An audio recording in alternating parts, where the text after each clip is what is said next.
Welcome to a Fox 26 News special celebrating Black history. For the next half hour, we invite you to learn more about Houston's rich Black history. We'll introduce you to some of the people whose work would make our ancestors proud. And you'll also hear from the next generation about what Black History Month means for them. But first, Lina, tonight we are going to talk about Olivewood Cemetery, a place that you might have driven right past, not realizing just how close you were to some incredible Houston history.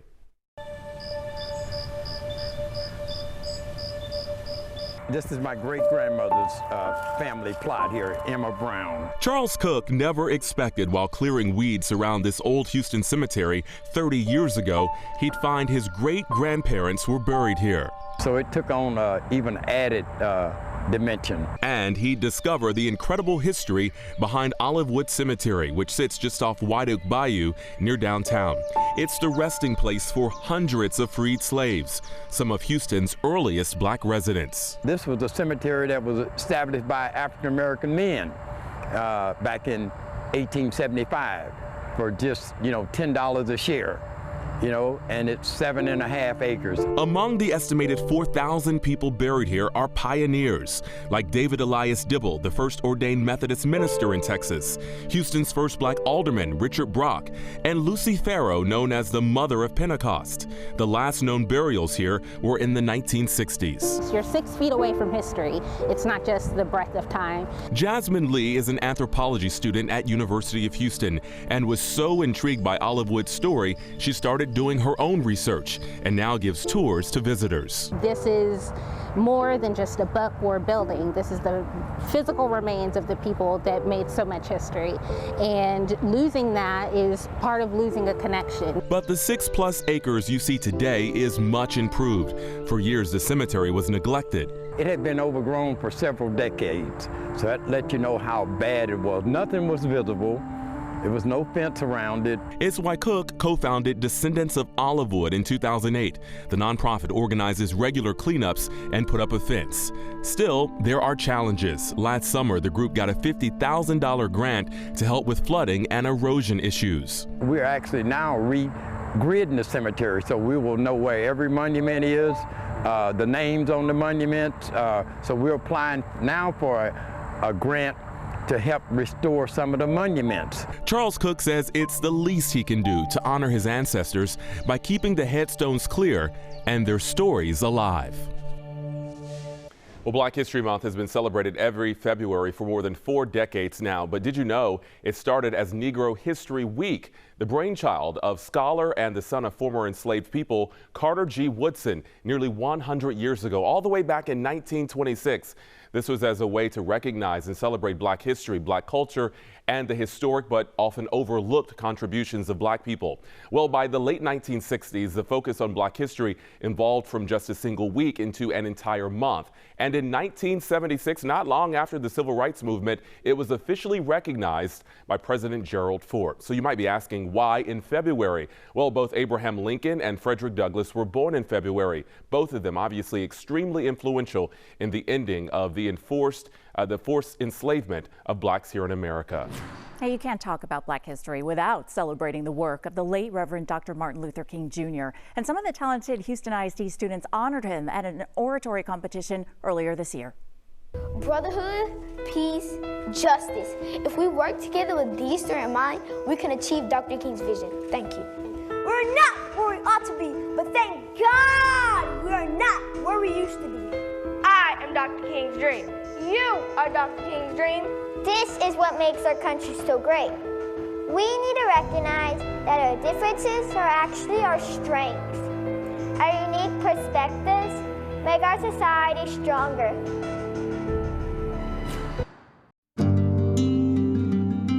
For me, being Black in America is representing our freedom that we fought so hard for. My mom, she just listens to music and we watch like Black history movies. School shootings, yeah. On a chilly Wednesday afternoon, I sat down with 5 students at HISD's Crispus Attucks Middle School, located deep in the heart of Sunnyside, one of Houston's predominantly Black neighborhoods.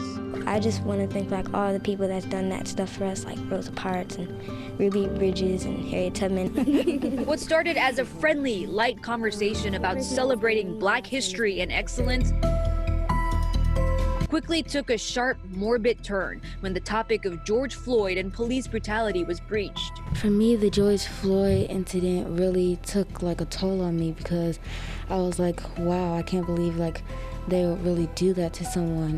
What my mom told me, like if we ever get pulled over, to put my hands where the cops can see them, make sure I follow their rules and do what the cops say to do and try to be as polite and as proper as possible. Just because the color of your skin, you know, just being black, that like they can take anything you do in a wrong way. So I think that's very sad and upsetting to know.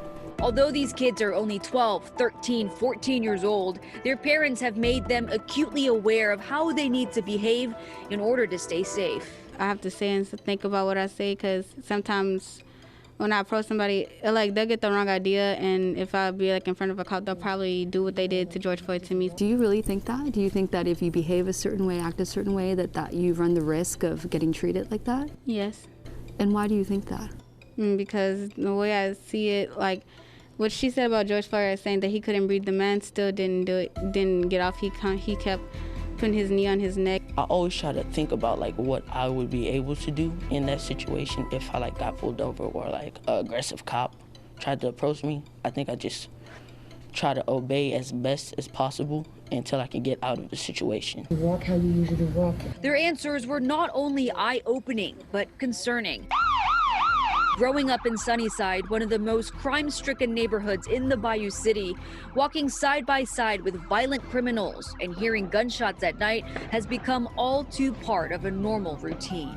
I remember one time me and my mom were watching a movie on the couch, and we just heard bang, bang. Some of us grew up here. They probably call it like the hood, the ghettos, things like that. We used to type of stuff like this, so we learn how to just manage with it. My mom just tells me whenever you hear like a little bang or whatever, just to get on the floor, because like Madison said, it could go through a window or through a door. And that does happen in my neighborhood sometimes, mostly all the time at night. People shoot and stuff. You're 12 years old and you're learning how to duck from a bullet that might come and like she was saying, you know, you could just be riding the bus and someone can pull up with a gun and just shoot the bus.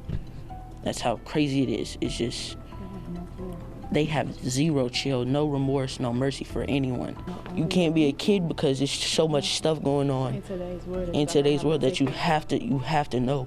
While their fears may be warranted, their dreams of a brighter, better future are pure and well-intentioned. For the future, I hope that everyone does learn how to not judge each other off the color of our skin. What I hope for in the future is for us to like end racism, and we can all be like a one community to get along with each other, and we wouldn't have to be worried about walking outside alone or riding a bus or just being scared to be by ourselves.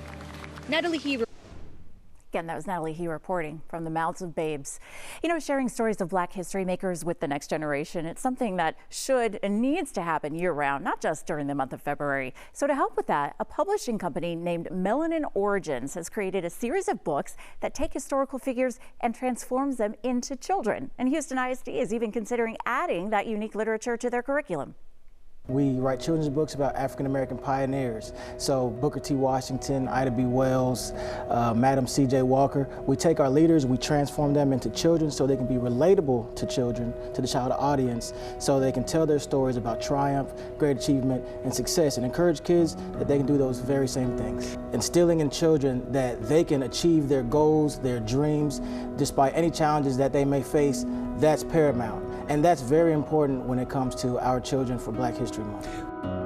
The founder of Melanin Origins says they believe instilling cultural confidence takes time, and the sooner that you start, the better. And maybe that early exposure will lead to a desire of Black excellence in higher education. Well, coming up after the break, we visit both of the historically Black colleges here in the Houston area, as enrollment at both institutions has hit an all-time high.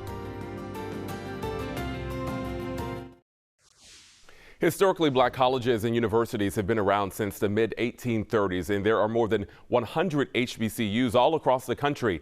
And our area is fortunate enough to have two of them. Fox 26 anchor Isaiah Carey is here to show us how these institutions are so special and so sought after. Well, Jonathan, there has been a series of events which brought about the renaissance of historically black colleges and universities in recent years, from the push for racial justice to NFL legend and now Jackson State coach Deion Sanders. He's been able to snag some of the country's #1 college recruits for his HBCU school, and now people are taking notice of all the little schools that could.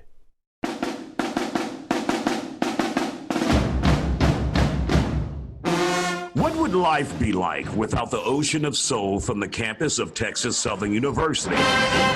What would happen if the marching storm didn't rock the crowd at Prairie View A&M University?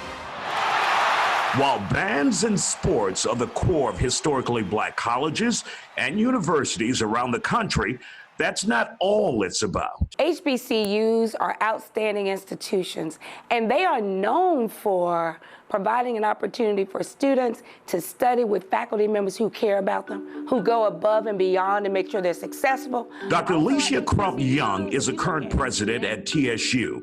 She says there has been a renewed interest in HBCUs over recent years. We have seen an increase in giving from the private sector. We've also seen an increase in corporate America and other organizations forming partnerships with HBCUs, and I'm very excited about that. The renewed interest in HBCUs came with the pandemic, racial reckoning after the death of George Floyd, and a reminder that the Vice President of the United States, Kamala Harris, attended an HBCU by the name of Howard University. Everyone from Dr. Martin Luther King down to Madam Vice President are products of HBCUs. There are 100 HBCUs in the United States.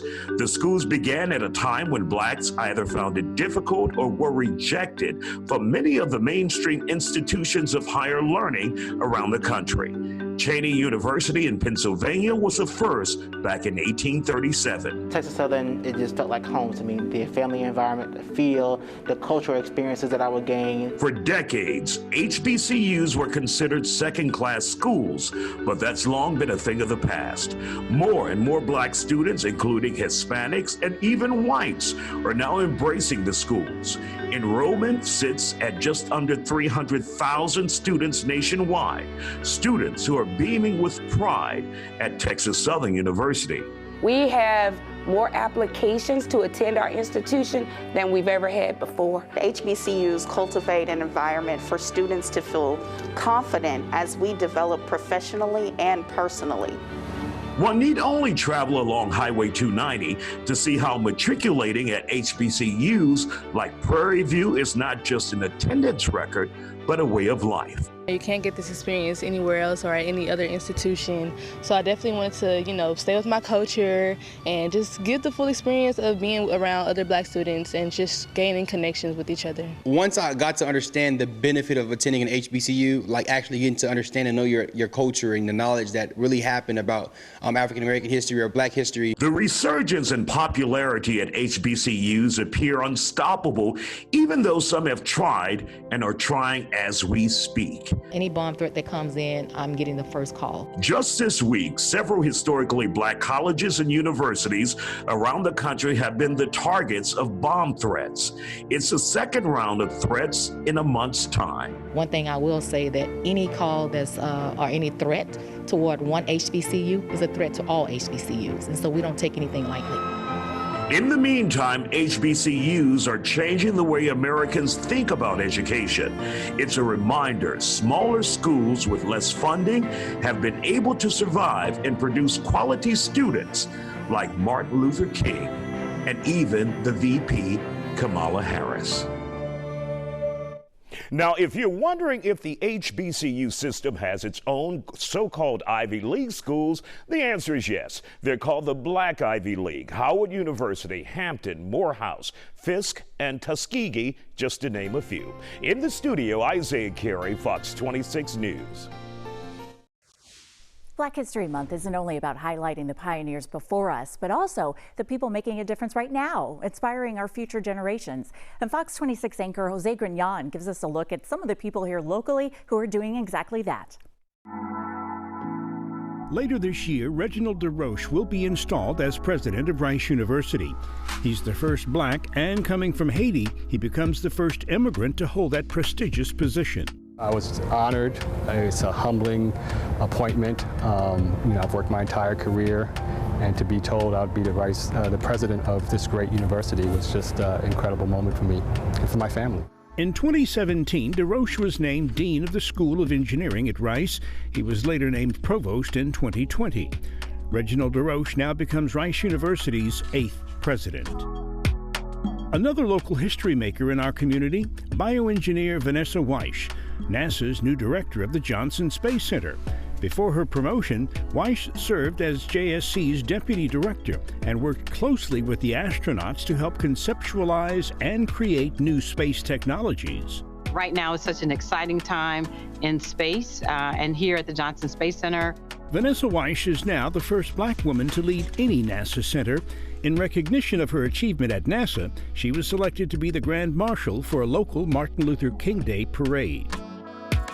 Yet another history maker we're watching, local musical artist Tobe Nwigwe, a Nigerian-American who hails from A-Leaf. His unique style of rap music and original inspirational lyrics with poetic messages started online and have now garnered him nationwide attention. He performed several songs live on BET's Hip Hop Awards. He is also featured on Michelle Obama's Exercise blog. Tobe has also been featured on the cover of Ebony Magazine Online, and he was the first rapper to perform at Houston's 713 Music Hall. We love you. We appreciate every single person in the city. Southwest forever, Houston till the day I die. Our next history maker is sports icon Johnny B. Dusty Baker, a former Major League outfielder for 19 years before retiring. And that was not the end, but rather the beginning of a second career as a team manager. In 1993, he took over the helm of the Giants, then moved to the Cubs, the Reds, and the Nationals before joining the Houston Astros in 2020. Under his leadership, the Astros won 95 games and made a trip to the World Series. He was also named Manager of the Year by Baseball America. Still got some unfinished business, and I love these guys over here. I love the town of Houston. A humble manager that many local fans would like to see take the Astros to another World Series as a living history maker. Jose Grignon, Fox 26 News. Let's take a look at some other history makers. In 1968, Shirley Chisholm was the first woman of color to be elected to the U.S. Congress, representing New York's 12th Congressional District. We have 20-some black women in Congress now. Never would have happened had it not been for Shirley Chisholm's courage. Never would have Kamala been the white vice president in the White House now. In 1972, Chisholm became the first woman of any race to run for a major party presidential nomination. And when Kamala Harris ran for Congress herself, she used Chisholm's campaign slogan of "For the People." And actor Sidney Poitier, a trailblazer in Hollywood who passed away earlier this year, but he's remembered by his legacy of portraying black men with dignity on screen in groundbreaking roles that defied racial stereotypes. In 1964, he became the first black actor to win an Academy Award for Best Lead Actor. It is a long journey to this moment. I am naturally indebted to countless numbers of people. Actor Denzel Washington and producer and director Tyler Perry both say that Poitier was their biggest inspiration. Well, Lina, some other names that you may be less familiar with. Garrett Morgan, in 1923, with no more than an elementary school education, he invented something that we use every day. We're talking about the 3-light traffic signal. He also invented hair straightening products, a revamped sewing machine, and a safety hood to keep firefighters from inhaling smoke. That invention was later used to create gas masks that were used in World War II. Also, Sarah Boone was a former slave who became one of the first black women to be granted a design patent. So she used it to improve the ironing board. Her design is still the one that we use today. It goes on and on. So many African Americans are responsible for the things that we use every day, like the fire extinguisher, the automatic elevator doors, golf tees even. Time for a quick break. We'll meet you on the other side. And here's a glimpse of an art installation that you can visit right now over at Emancipation Park. It's meant to honor the founding fathers of the black settlement right here in Houston. That's right, and we have so many places, Lina, really so many places across the city where you can find history coming to life through art. And stay with us, we're going to share more of it on The News Edge coming up next. And we want to thank you so much for spending some time with us here tonight. And remember what this month is all about: celebrating each other, honoring one another, and supporting each other. Happy Black History Month.